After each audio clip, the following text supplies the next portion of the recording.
আসসালামু আলাইকুম। কাছেও দূরে যে যেখান থেকে আমার ভিডিও দেখছেন প্রিয় বন্ধুরা সবাই কেমন আছেন? তো বরাবরের মতো আবারও চলে আসলাম নতুন একটি রেসিপি আপনাদের সাথে শেয়ার করার জন্য। তো আজকের ভিডিও হচ্ছে আমার তাল বড়া পিঠা কতটা অসাধারণ ও লোভনীয়ভাবে তৈরি করা যায় সেটাই আমি আপনাদের সাথে শেয়ার করব। তো এখন তো তালের সিজন, তালের পিঠা না খেলে কি আমাদের হয়? তো চিন্তা করলাম যে আজকে আমি তাল বড়া পিঠা তৈরি করেছি এবং এটা আমি আমার বন্ধুদের সাথে শেয়ার করি। তো চলে আসলাম আমি আমার তালবড়া পিঠা বানানোর জন্য উপকরণ নিয়ে। তো আমি দেখেন ১ কাপ পরিমাণ চালের গুঁড়া নিয়েছি, আতপ চালের গুঁড়া। আর ১ কাপ পরিমাণ ময়দা নিয়েছি, আর ১ কাপ পরিমাণ আমি সুজি নিয়েছি, আর ১ কাপ পরিমাণ তাল ভালোভাবে আ তৈরি করে আমি নিয়ে নিলাম একেবারে। তো দেখেন তালটা কিন্তু আমি যা রান্না করেছি, তাল আমি হাত দিয়ে কচলিয়ে ভালোভাবে তাল থেকে তালের এই রস বের করে ভালোভাবে ঘন করে নিয়েছি চুলা থেকে। তো সেটা আমি আপনাদের সাথে শেয়ার করিনি প্রিয় বন্ধুরা। তো চলে আসলাম, এখন আমি স্বাদ মতো ২ চামচ পরিমাণ চিনি দিয়ে দিলাম তালের মধ্যে প্রথমে। তারপরে স্বাদ মতো লবণ দিয়ে দিলাম। তারপর খেজুরের গুড় দিয়ে দিলাম স্বাদ মতো।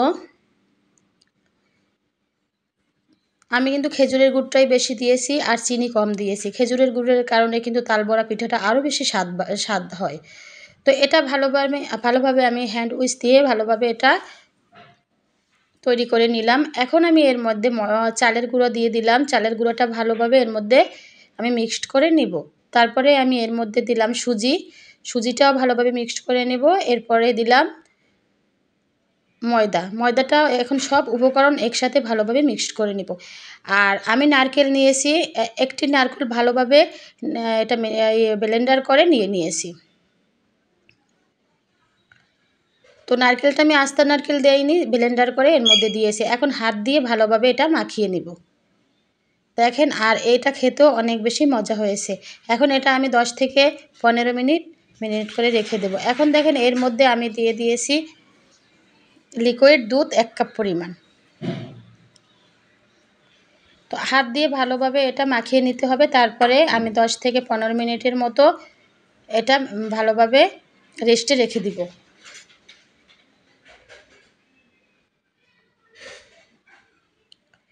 আর কালো জিরে দিয়ে দিলাম উপর থেকে ফ্লেভারের জন্য।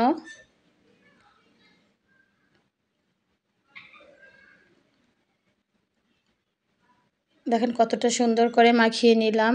তারপরে এটা একটা ঢাকনা দিয়ে ঢেকে আমি 10 থেকে 15 মিনিট এটা রেস্টে রেখে দিব।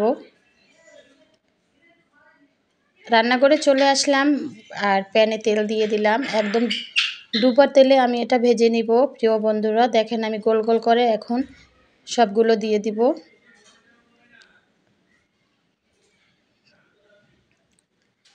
আর এটা খুবই হালকা আছে ভেজে নিব।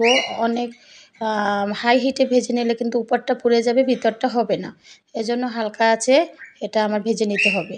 তো অবশ্যই প্রিয় বন্ধুরা, আজকের ভিডিওটি যদি আমার ভালো লাগে অবশ্যই আমাকে সাবস্ক্রাইব করবেন, নতুন যারা ভিডিও দেখছেন, এবং লাইক ও কমেন্ট করবেন। আর যারা অলরেডি করেছেন তাদেরকে অসংখ্য ধন্যবাদ। তো দেখেন আমার কিন্তু হয়ে গেল। দেখেন কালারটা কত সুন্দর চলে আসলো। তো এখন আমি উঠিয়ে ফেললাম।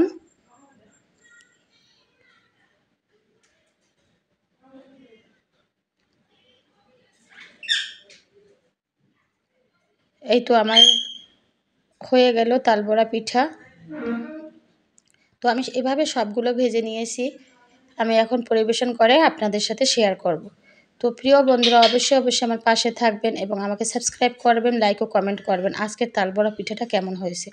আর খেতে অনেক দুর্দান্ত মজা হয়েছে এবং অসাধারণ লেগেছে। অবশ্যই প্রিয় বন্ধুরা, এখন তালের সিজন, অবশ্যই আপনারা এভাবে তৈরি করে বাসায় সবাইকে খেতে দিবেন। আর আমার পিঠাটা এভাবে যদি একদিন যেভাবে আমি তৈরি করেছি এভাবে যদি তৈরি করেন তো অবশ্যই আমাকে কমেন্টে জানাবেন পিঠাটা কেমন হয়েছে খেতে। তো তালবড়া পিঠা বানাতে গেলে কিন্তু ময়দা, সুজি, তারপর চাল, আতপ চালের গুঁড়ো আমি নিয়েছি। 3 ধরনের গুঁড়ো নিলেই হবে। তো সবাই ভালো থাকবেন, শুভকামনায়। আল্লাহ হাফেজ।